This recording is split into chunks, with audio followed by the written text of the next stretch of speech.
bulan yang penuh dengan keindahan. Juga bulan Muharram ada juga peristiwa yang sangat menyakitkan. Cuma untuk saat ini saya tidak akan menceritakan tentang kesakitan pada bulan Muharram, melainkan keindahan yang terjadi pada bulan Muharram. Muharram juga identik dengan tahun baru Islam. Kalau tahun baru ini artinya ada sesuatu yang baru yang berubah pada diri kita. Apa yang berubah? Misalnya dari penampilannya, saya ini sekarang berubah cincin saya, ada perubahan di cincin. Saya dikasih orang katanya berusaha berdakwah, saya pakai cincinnya. Ini katanya bisa. Kata saya cocok apa saya gratis ini. Ini Ustaz tak pakai. Kata siapa Ustaz tak pakai? Ustaz pakai waktu mudanya. Saya hormat apalagi kemudian cincinnya juga ada. Ini bukti istilah hidup. Di batu ini melihat ada yang pakai cincin. Jadi saya ikuti guru-guru saya, ikuti atasan-atasan saya. Jadi saya tidak niru Habib Syafa, saya niru kakek saya, guru saya. Jadi saya berubah, saya pakai cincin. Kalau ikhwan ada yang punya cincin, pakai nama apa? Saya ini ada 2 lagi yang dikasih. Kata orang itu bilang mau dikasih lagi 2, satunya itu namanya jamrud, satunya lagi itu ruby. Tidak tahu ruby apa. Ada yang mau dikasih. Sampai-sampai mau dikasih berlian katanya. Kalau ada yang mau, beli. Udah tak sosro. Ini kalau ada ini pakai ada perubahan. Mengharapkan bulan suci Muharram. Tapi paling baiknya, paling bagusnya bila kita itu berpuasa pada Yaumul Asyura. Sabda Rasulullah, orang yang berpuasa di bulan Asyura maka dia seperti ibadahnya para nabi. 10 Asyura itu insyaallah di hari Selasa. Selasa.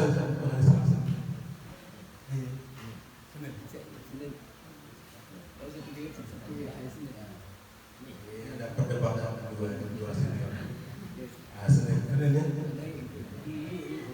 Senin di pasangan Senin. Ada yang bilang Selasa dan Senin. Saya ikut sama dua Senin wajib. Misalnya yang dari depan bilangnya Selasa, tidak Senin. Kita pakai yang Haji Saiful dan Mbah Basuri, tidak pakai yang lain. Insyaallah hari Senin. Jadi hari Senin dapat 2 pahala. Yang pertama pahala sunnah, yang kedua pahala Asyura. Niatkan 2. Untuk puasa 3 pahalanya. Ramadan puasa Ramadan. Jadi banyak pahalanya. Kerjakan semua. Ada kan perubahan. Misalnya perubahan ini kalau tahun baru, perubahan yang baik, bukan perubahan yang buruk. Biasanya setiap malam sholat tahajud karena buat tahun baru, tadi ini salah. Pengertian ini salah. Apa kalau zikirnya misalnya 3.000 naik jadi 4.000 menyambut tahun baru Islam. Biasanya selawatnya hanya 100 kan jadi 300 menyambut tahun baru Islam. Orang sudah kayak gitu, insyaallah Allah beri pengetahuan di hatinya untuk menambah segala kebaikan.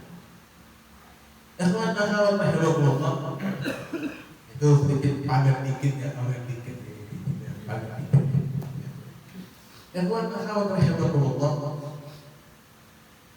Tahu enggak sih kapan baginda Rasul itu atau para sahabat-sahabat itu menentukan tahun baru Islam?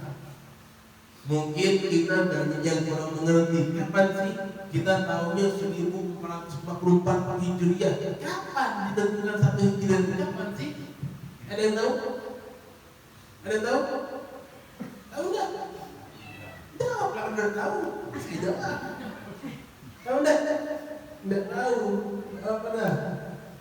Tahun baru Islam ini terjadi pada waktu ada diskusi antara sahabat bin Khattab bersama sahabat-sahabat yang lain.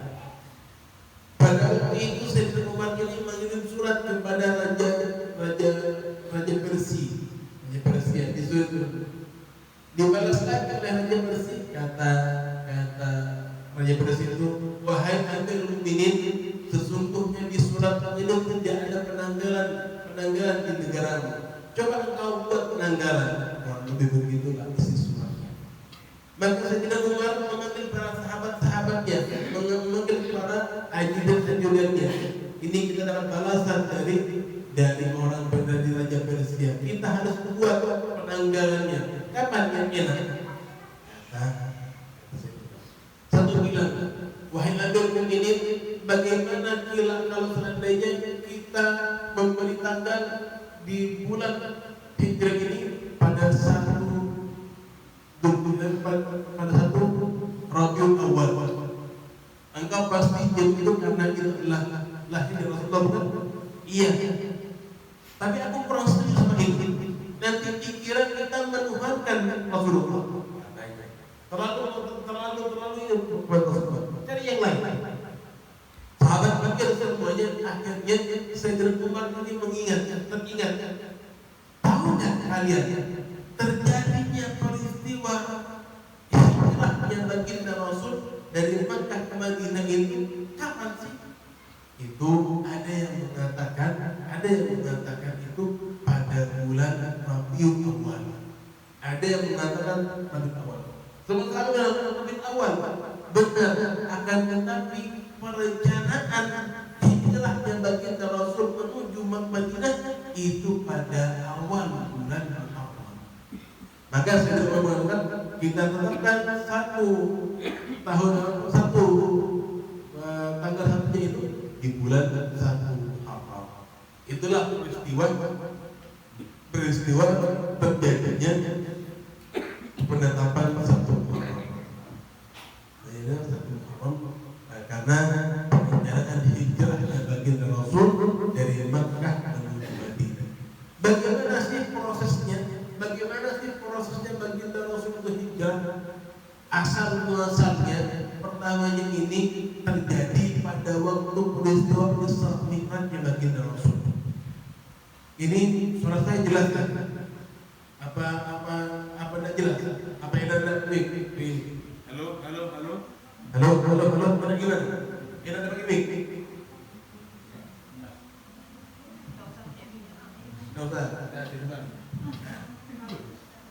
Jadi ada airnya nih. Jadi peristiwa Isra Mi'raj ini terjadi pada satu peristiwa yang begitu cepat. Hanya malam hari dari Masjidil Haram ke Masjidil Aqsa, berhenti saya ngomong kalau ada air ini. Dari Masjidil Haram, Masjidil Aqsa langsung ke Sidratul Muntaha. Ini diceritakan semuanya oleh Rasulullah. Dari Masjidil Haram ke Baitul Maqdis diceritakan semua oleh Rasulullah. Ini pada waktu itu Rasulullah menceritakan semuanya kepada Abu Jahal. Orang yang tidak suka dengan Rasulullah, orang yang benci kepada Rasulullah, diceritakan tentang kebaikannya. Makanya Sayyidina Ali mengatakan, janganlah engkau bercerita kebaikan kepada orang yang menyukaimu, karena itu percuma. Dan janganlah engkau menceritakan tentang keburukanmu, karena itu menjadikan senjata untuk orang yang membencimu. Jadi percuma. Tapi ini karena perintah dari Allah, maka diceritakan semuanya oleh Rasulullah. Kata Abu Jahal, wahai Muhammad, mau tidak kalau seandainya aku sampaikan semuanya, aku panggil semua kaum-kaumku ini, umat-umatmu ini, aku sampaikan semuanya tentang hijrahmu ini, yang kau terima ini. Bagaimana? Kata, untuk yang lain nanti dulu. Karena yang lain ikut ngomong, saya ngomong sendiri. Nanti bagikannya setelah sholat Isya aja. Ya, biar fokus pada ceritanya. Pada waktu itu Rasulullah sudah ngumpul semuanya, diceritakan bahwa kayak gini, aku sholat di Masjidil Aqsa kayak gini bentuknya kayak gini. Diceritakan semuanya. Pada waktu Rasulullah nyampaikan kayak gitu, ada ada orang juga yang langsung berdiri, ada juga orang yang apa sih ngomongnya kok kayak gitu, nggak masuk akal, kata orang satunya, beberapa orang di antaranya. Makanya pada waktu Isra Mi'raj Rasulullah itu hampir setengah dari orang Islam murtad semuanya karena cerita tentang Isra Mi'raj ini. Ada sebagian orang yang datang kepada Sayyidina Abu Bakar Siddiq, wahai Abu Bakar, apakah engkau mendengar tentang sahabatmu Muhammad yang menceritakan tentang perjalanannya menuju Masjid Aqsa? Kata Rasulullah, kata Abu Bakar sudah berkepikiran, takutnya apa yang disampaikan oleh Rasulullah ini membuat orang-orang tidak percaya. Kata Sayyidina Abu Bakar ini ada pengaruhnya juga kepada orang-orang Quraisy. Kata, apakah kalian semua mengingkarinya? Ya, sebagian dari kami ada yang ingkar kepadanya karena tidak masuk akal. Aku tidak percaya sama apa yang disampaikan. Kata Sayyidina Abu Bakar, andai Muhammad buka kacang keluar gajah, aku percaya. Saking yakinnya kepada Rasulullah. Tapi Sayyidina Abu Bakar, kepikirannya Sayyidina Abu Bakar bukan karena itu, bukan karena cerita itu. Kepikiran nanti tak ada yang menyakiti Rasulullah. Akhirnya Sayyidina Abu Bakar ini berangkat menuju Rasulullah. Lihatnya tidak apa-apa, tidak ada terjadi luka, tidak ada terjadi apa kepada Rasulullah, tidak ada yang terjadi. Pada akhirnya dia tanya, ya Rasulullah, apakah benar berita sekarang yang beredar? Apa wahai Abu Bakar? Katanya engkau ini melakukan perjalanan yang begitu menakjubkan, perjalanan yang begitu spektakuler, kata Sayyidina Abu Bakar. Tidak mengatakan yang aneh, enggak. Tidak ada yang aneh. Ucapan Sayyidina Abu Bakar tidak menyinggung perasaan Rasulullah. Apakah benar ini Rasulullah? Kata Rasulullah, benar wahai Abu Bakar. Aku melakukan semua perjalanan ini dengan nyata, tidak dengan mimpi, secara nyata. Bisakah engkau menceritakan bagaimana bentuknya masjidnya ya Rasulullah? Karena aku pernah pergi ke sana dan aku hafal sama Baitul Maqdis. Baitul Maqdis namanya kalau itu Masjidil Aqsa. Coba ceritakan kepadaku. Digambarkan oleh Rasulullah tentang tiangnya berapa, di mana mihrabnya, apa warna sejadahnya, bagaimana dindingnya, diceritakan semuanya. Kata Sayyidina Abu Bakar, setiap kali menceritakan tentang bagian-bagian gedungnya, mengatakan sadaqta ya Rasulullah, benar engkau ya Rasulullah, benar engkau ya Rasulullah. Maka semua yang dikatakan oleh Rasulullah semuanya benar. Tentang peristiwa perjalanan Rasulullah yang begitu singkat, beliau semuanya benar semuanya Rasulullah.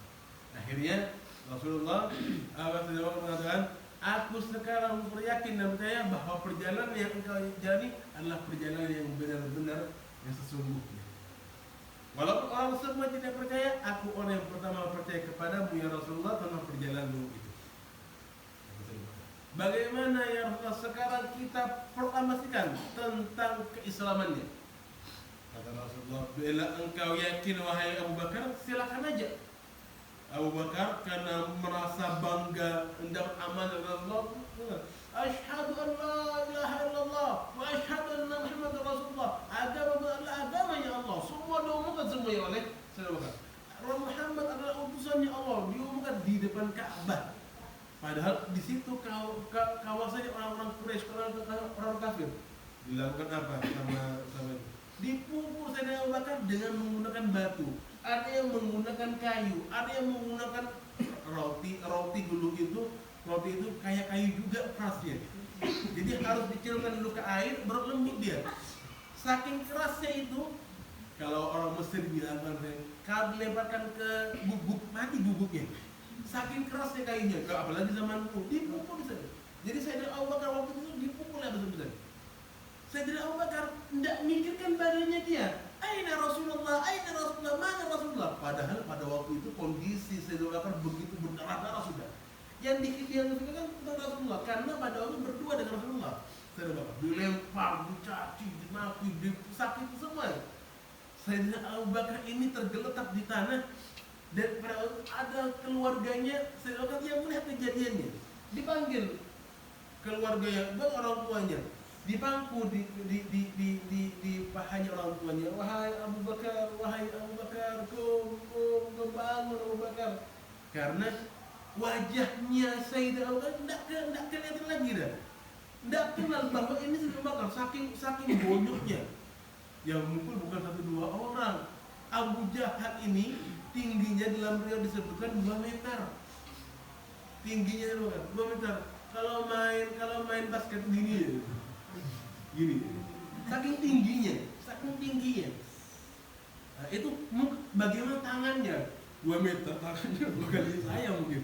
Ninjuk pada Sayyidina Abu Bakar. Bagaimana sakitnya? Jadi mukanya Sayyidina Abu Bakar itu tidak karuan sudah. Ada yang udah kocat kaki sudah membela. Yang mengenalnya hanya ibunya.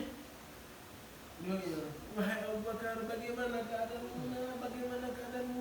Aku tidak apa-apa, Bu. Bagaimana sahabatku Rasulullah? Tidak pikir dirinya.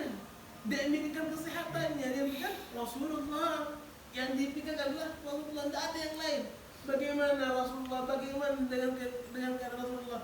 Baik, nak sahabatmu, nak. Alhamdulillah. Kata Sayyidina Abu Bakar, alhamdulillah masih. Dirinya sakit, dirinya sudah babak belur. Alhamdulillah karena Rasulullah sudah tidak apa-apa. Hebatnya kecintaan Sayyidina Abu Bakar. Dirinya sakit, dirinya disakiti, dirinya ditihi, tapi asal karena Rasulullah sakit, dia bahagia. Jadi begitu kuatnya cintanya Sayyidina Abu Bakar kepada Rasulullah, sakit pun tidak terasa dia.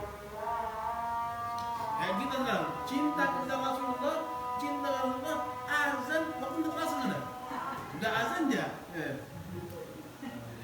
Jadi kayak gitu. Kalau misalnya kita sudah memiliki cinta kepada Rasulullah, cinta kepada Rasulullah, tidak mikir sudah. Yang penting Rasulullah.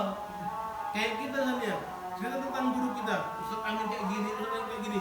2 jam tidak terasa, ya Allah, udah 2 jam. Karena kita mencintakan orang yang kita cinta. Ustaz Amin ini orang yang kayak gini, wajahnya kayak gini, hidungnya kayak gini, akhlaknya kayak gini, jalannya kayak gini. Sama kita ceritakan 2 jam, 3 jam tidak akan terasa. Karena apa? Orang yang kita cinta yang kita omongkan. Kayak gitu. Itulah cinta.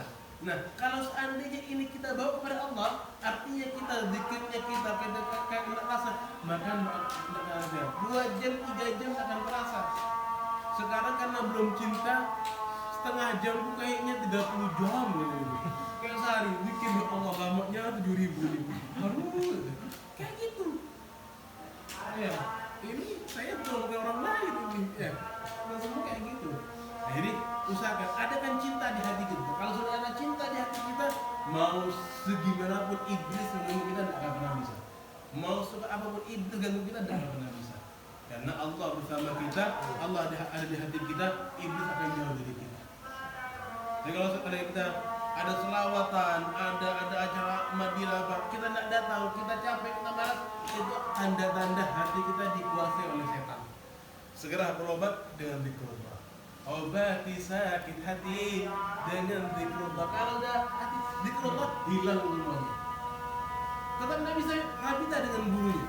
Ustaz, bantu murinda Ustaz, bantu diriku Ustaz, punya segala penyakit hati dan lahir dan batin Ustaz. Guru kita akan melakukan kita. Ada sebuah kisah sedikit ini tentang guru kita. Ada seorang yang ingin lumpuh total.